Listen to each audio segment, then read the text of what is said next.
Pirate Pete by Kim Kennedy. Illustrated by Doug Kennedy. Narrated by me. Gold put the twinkle in Pirate Pete's eye, the shine in his hook, and the sparkle in his smile. Why, he liked gold so much that he plundered every ship and shore in the 7 seas in search of the gleaming booty. When he heard that the Queen had discovered a treasure map, Pete had to have it. "After all," he explained to his parrot, "where there's treasure, there's gold, and where there's gold, I'm a-going." Pete journeyed to the Queen's castle, where he whispered a plan to his feathered companion. You sing her to sleep, and I'll steal the map." "Aye," squawked the bird. Up he fluttered to the highest tower where the Queen sat, gloating over the map. Softly, the parrot sang her a lullaby. The old high seas snoozeroo worked like a charm on the Queen. While her head bobbed like a man overboard, Pete climbed the tower and snatched up the map. By the time the Queen awoke, Pete was far out to sea. "Unfurl the map," he told his bird. "There lies the gold," he declared, pointing to the bald black X on Mermaid Island. "To Mermaid Island we go." "We must be swift," said the parrot. "Her Majesty's fleet will be after us for sure." Pete spun the wheel east, and, with a great gust of wind, the ship sailed off. "Fine sailing weather," said the parrot. Pete might have agreed. "Aye, 'tis." But he had just spied an island up ahead. He checked the map. "That be Candy Island." He growled, twisting up his nose. "I think we should pay it a visit." "We don't have time," said the parrot. "We've got to get to Mermaid Island." "Listen up, matey," said Pete. "Where there's candy, there's rotten teeth, and where there's rotten teeth, there's gold to fill 'em, and where there's gold, I'm a-going." The stubborn pirate turned the ship toward Candy Island, and with a good wind behind them, they were soon upon its sugary shores. "Avast, you candy eaters!" Pete ordered the islanders. "Open your mouths so I can see your gold teeth." Pete peeked into the mouth of every licorice-licking, taffy-tugging, chocolate-chomping soul on the island, but he had not reckoned for the toothbrushing. "Pearly whites!" he cursed. "No gold! No gleaming booty!" He snatched up some sweets and shoved off. "I'll not veer off course again," he promised to the parrot. "To Mermaid Island we go." "Fine sailing weather," said the parrot. Pete might have agreed. "Aye, 'tis." But he had just spied a spot of luck. Clover Island. "That's not where we're headed," said the parrot. "Listen up, matey," grumbled Pete.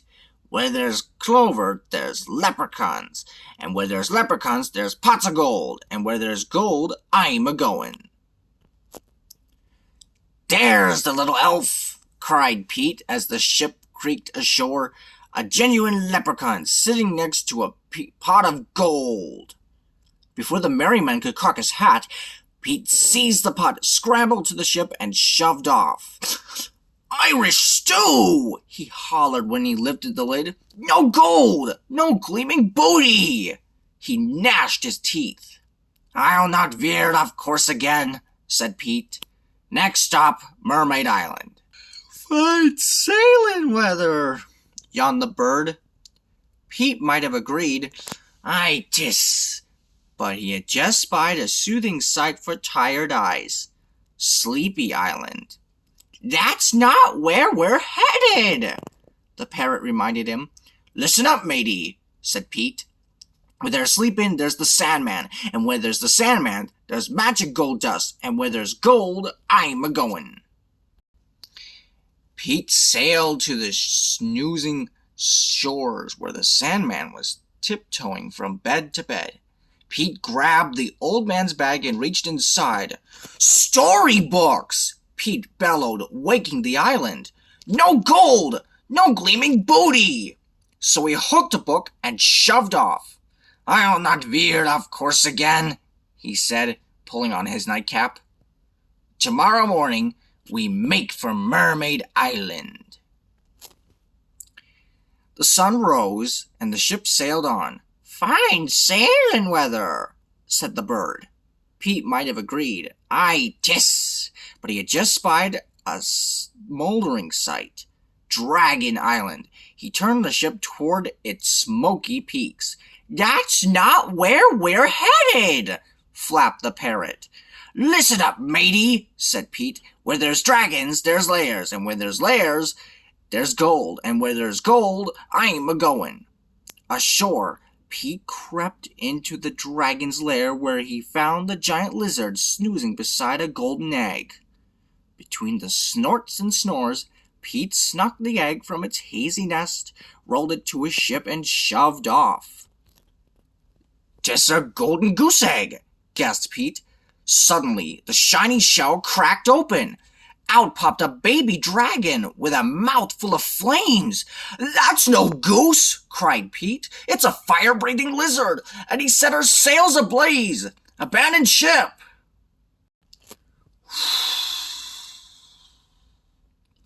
While the baby dragon flew off with his mother, Pete and his parrot jumped into a rowboat. The parrot watched in despair as their trusty ship sank beneath the waves with a simmering splash. "We're done for," sobbed the parrot. "Whale bait! Shark snacks!" "Them's no sharks," said Pete. "Them's be mermaids." "We made it!" cheered the parrot. "We made it to Mermaid Island!" "Hand me the treasure map," Pete declared, crawling onto shore.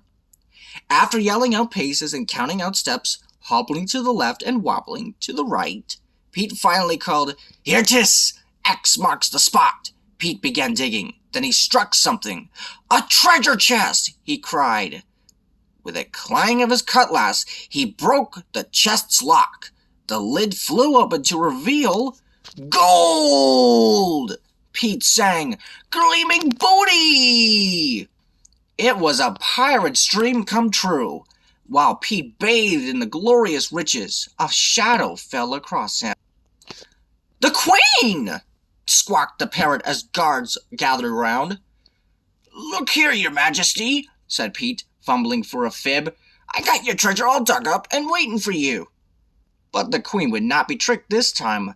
"Take the gold," she ordered her men, "but leave the pirate and his bird here alone." Then, as quickly as they had come, the Queen and her troops disappeared. "All that work and no gold, no gleaming booty," moaned the parrot. "What's worse, we're marooned."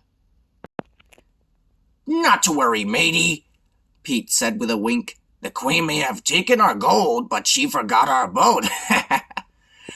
So Pete and his faithful companion set off again, this time for the sunset, where the ocean glistened like thousands of coins of gold. After all, where there was gold, they were a-goin'. The end.